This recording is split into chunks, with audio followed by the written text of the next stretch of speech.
Joey Molland with us from Badfinger. It's Riley and Scott on WROK. So first of all, before we talk a little bit of the Badfinger stuff, the show is this Saturday at Metropolis Arts Center in Arlington Heights. What should people expect going to the show? You feel like you're in a good fighting shape these days? Oh yeah. We'll do a lot of Badfinger stuff. We might do one or two new stuff. I've got a new record out, so we might do one song from that. But generally, when we do these Joey Molland's Badfinger concerts, we do Badfinger songs. All the hits and stuff, and then a selection from the different albums we made. Now, you mentioned the new album. It's called Return to Memphis. What are you playing these days? Yeah, I'm playing a song off there called Walk Out in the Rain, which is the first track. And we sometimes do one of the beachy ones, Got a Feeling It's All Right to Be in Love. Do you find that you just put out the album, do you find you're still writing in the same way that you were 25, 35 years ago? Is it still the same process for you? The same process, yeah. I like to think I'm a little bit better at it now. But, it's the same, get an idea, kind of put it away somewhere, or if I get excited about it, I'll try and do it right away. But generally, I'll record the idea and then, work on it over the next kind of few weeks or few months, whatever it is. Really depends as well if I'm on the road a lot or if I'm at home a lot during the period when I get the ideas.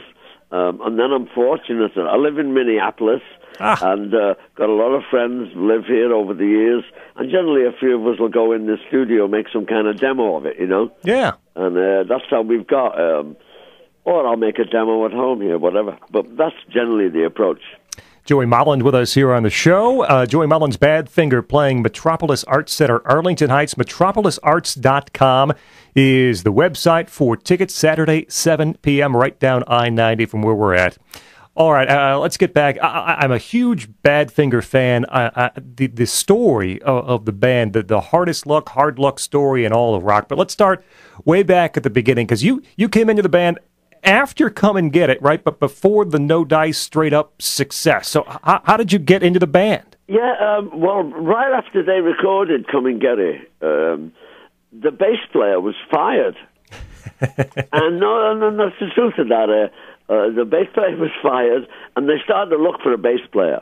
And then the guitar player in the band, his name was Tommy Evans, decided he was going to go on to bass. Mm-hmm.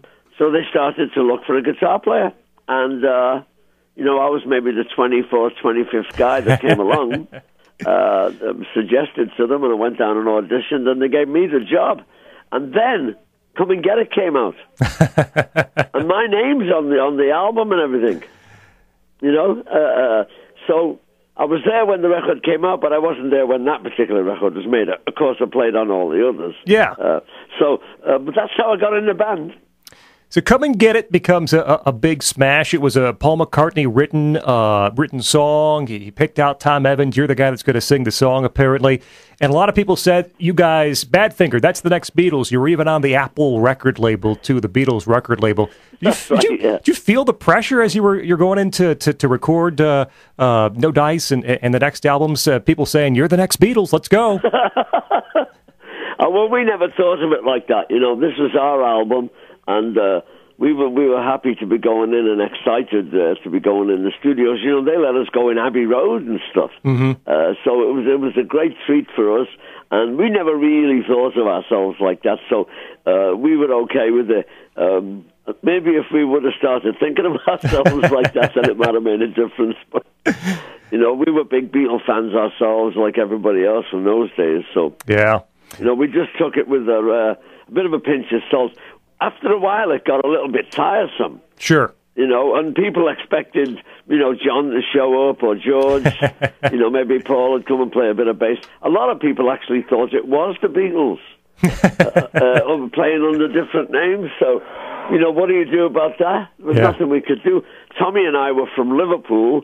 We grew up right with them, went to the same record stores, the same music shops for guitars, played all the same clubs, we had the exact same upbringing as the Beatles, musically I'm talking. Yeah. And so we did have a lot of the same influences, and we had the influence of the Beatles themselves, you know? Yep. Joey Molland from Badfinger. Joey Molland's Badfinger playing in Arlington Heights, Metropolis Arts Center this Saturday, 7 o'clock. MetropolisArts.com.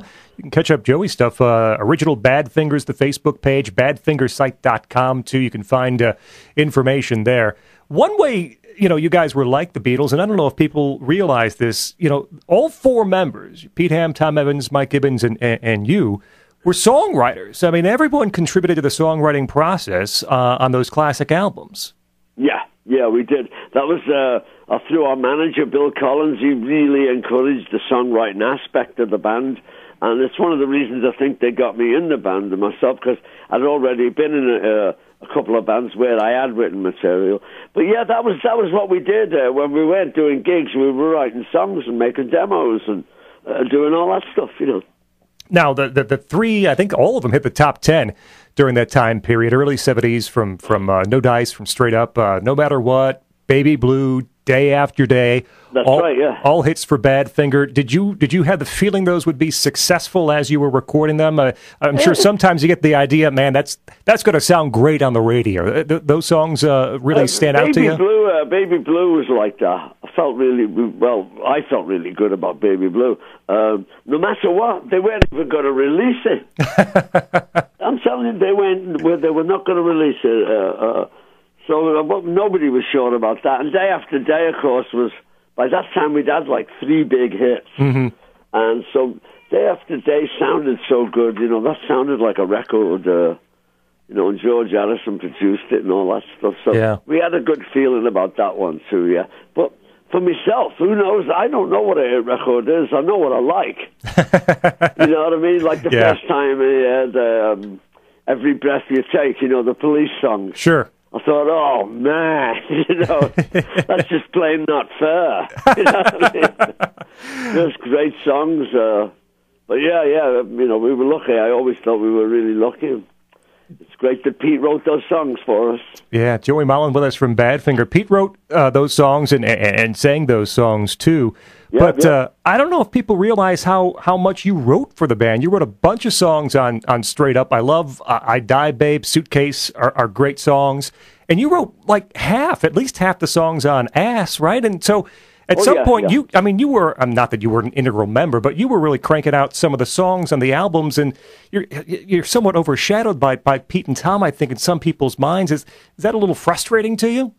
I guess maybe it was for a little while, people would talk about songwriting partnerships, and really we didn't really have any songwriting partnerships and things like that. We all wrote our own songs. Sometimes it would happen that we would happen to be with the other person, and an idea had come or something, but it was just writing the songs there, really. We all brought our ideas to the band, and the band made the choice of what songs we'd do. And that was good enough for us. That's the way we did it. Peter, of course, got the recognition because he wrote the hits, and they were giant songs. And then he and Tommy had a couple of ideas, a verse and a chorus. They were separate ideas, and we put them together in the studio at the suggestion of our manager, and they turned into Without You. Right. And so that really turned into Tommy and Pete being songwriting collaborators, because of that one song, really. Sure.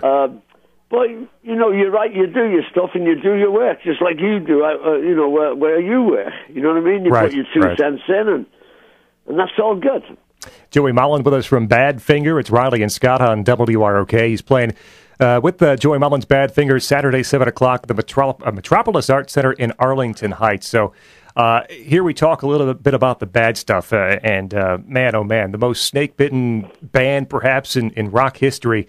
And it started with some bad financial dealings, right? Your U.S. manager was supposed to be taking care of some of the money, and then all of a sudden, no one could find it, right? Oh, yeah. He was supposed to take care of all the money, actually. And we just took a little wage at the beginning because we wanted to save some money like everybody else. Mm-hmm. He just went ahead and spent it, used it on his expense accounts and, ideas he had for projects or whatever. And he spent all the money. And then he didn't have any money. There was no point in going after him. Right. We found out in '74 that he was doing that. And Peter wouldn't believe it. Peter absolutely refused to believe it. And... it led to the breakup of the band, there's no doubt about that.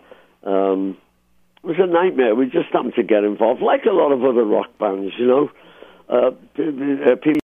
It's pretty much legal to steal money from rock and roll bands, isn't it? Man, there's so many stories like that. Even, big guy Billy Joel had a terrible contract early on. All these guys fighting to get their, either their masters or their money. It's just, it's all over the place. Oh, yeah, it is. And you know what? I've never heard of anybody going to jail for it. Right. Yeah. Or going to court even for it. It seems like, if you really mean it, it seems like it's legal to do it. But anyway, it happened to us. It was a bloody disaster. I know, it was part of the reason why Pete and Tommy, both of them, as everybody probably knows out there, committed suicide. Yeah. It was a nightmare, and a nightmare for Peter. Peter's family, his wife was pregnant, and Tommy had a son. They were both married guys, and it was a bloody disaster. It's so sad. A disaster. It's so sad to read back some of that, some of what happened. And after you lost Pete, the band was kind of stopped too. There was, the record label had a lawsuit. They couldn't find escrow money, I guess, the manager, and so it was just a mess. They killed the "Wish You Were Here" album, which was selling like crazy. They took it off the shelves. They just killed it.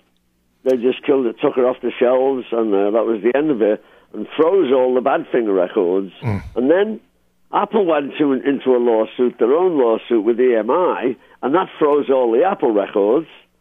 So we didn't have any music out in the stores or anywhere for years, 11 years, I think it went. Unreal. In 1985, though, the good thing of the story, just so we know, is in 1974, when we found out that this guy was stealing all the money, Tommy Evans and myself went to Apple and had the money frozen, stopped. And Neil, who ran Apple, Neil Aspinall, he took our royalties and gave them to the courts in London. And all the money, all Badfinger's royalties were paid to the court in London. And then in 1985, we went to court. Of course, Tommy and Pete had already gone by then. But we went to court in London and we sorted the whole mess out. And since then, everybody's gotten all of their money. So, like Pete's family gets his, Tommy's family gets his, Mike's family gets his now because Mike passed away about 5-6 years ago, and and I get mine. Joey Molland with us from Badfinger playing with Joey Molland, Metropolis Art Center, Arlington Heights, 7 o'clock on Saturday. So after everything kind of got shut down, you and Tom started the band back in the late 70s. 2 more albums, couple of songs people might know. Hold On was a big tune off of Say No More, and Love Is Gonna Come at Last, one of your songs too. What was it like to try to start that back up during that time frame? Well, we actually, I was working in L.A. with a couple of guys. If I'm understanding the question there, the phone kind of broke up a little bit. Yeah, I was just saying, you and Tom started the band back up in the late 70s with a couple of other guys, and saying, what was it like to kind of do that? Yeah, I was in L.A., living in L.A., and I met a couple of blokes, Joe Tansen from Chicago and Kenny Hawk. Did I hear the story right, that they just kind of showed up on your doorstep and said, we're your new band? That's right, yeah. That's right. And don't you know what they were? They were great players, and I started to jam with them, and I called Tommy because we needed a bass player, and I thought, what about Tommy's up to? So I called him, and Tommy said, well, he was hanging around in London, he wasn't doing anything. So he came over, and we started to rehearse and play and write and stuff, and a few months later, a couple of months go by, we went in the studio, made some demos, and, took them around in L.A., and Electra Asylum really liked them, and we made a record for Electra Asylum. Mm-hmm. And when we'd done the record, we went to them with it, and they said, this sounds like Badfinger. this sounds like Badfinger, so why don't you call the record, put it out under the Badfinger name? And Tommy and I were a bit iffy about that. Sure. You know what I mean? It felt a little bit uncomfortable. But, we went along with the picture. It seemed like a good idea, I guess, and everybody said, and you were right, when Tommy sang something, it sounds like Badfinger, you know what I mean? Sure. And, so that's what happened. It came out. We never really intentionally put the band together to call it Badfinger. It was more the record label's idea, and it seemed to make sense, so we did it. So. Joey Molland from Badfinger. Joey Molland's Badfinger playing Saturday, 7 o'clock in Arlington Heights, Metropolis Arts Center.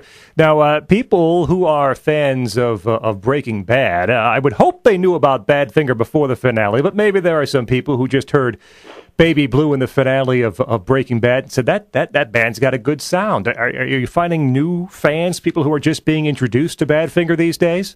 Sure we are, yeah. The Baby Blue did bring a lot more notoriety to the band in this era.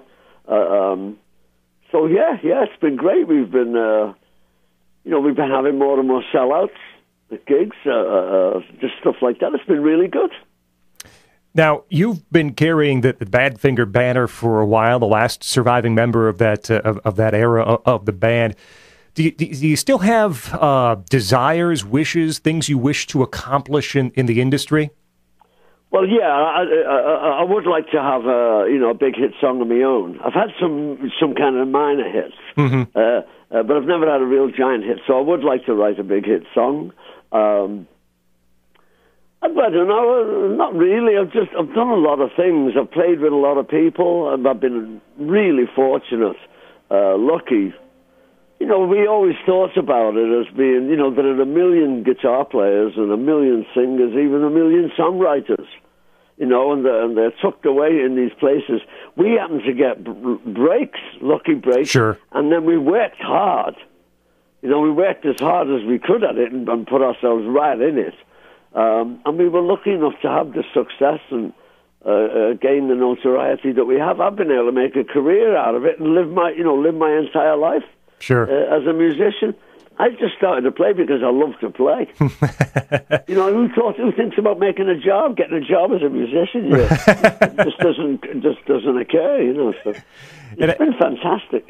But you mentioned it was hard work. I was reading you guys would do 3 months on the road, 3 months in the studio, 3 months on the road, 3 months in the studio, basically constantly in motion. That's right. Yeah.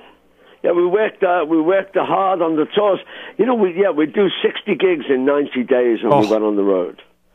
We'd do a couple of gigs back in England, and then we'd be like doctors. We'd be working on songs and working on harmonies, working on playing, just working, I think I had one vacation during the Badfinger years. I went to Spain. I went on a package tour, actually, one of those cheap, sure, a couple of weeks where you get on a bus or something and just go somewhere, Me and the wife went to Spain. Yeah, it was great. How did you, if you don't mind me asking, how did you end up in Minneapolis?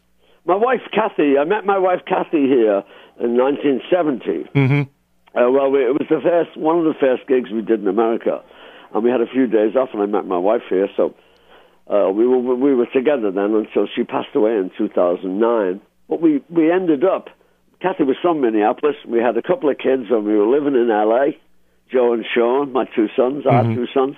And we came back and were able to live in Minneapolis and enjoy ourselves. It was fun. Well, it's a nice place in the country. We're not that far away from Minneapolis. I like the four seasons. You get summer, spring, winter, and fall. That's right. Yeah. We definitely get winter. You get winter. Sure. Yeah. All right. Joey Molland from Badfinger. Again, his new album is Return to Memphis. You can give that a spin, and I highly recommend Saturday night, 7 o'clock at the Metropolis Arts Center in Arlington Heights.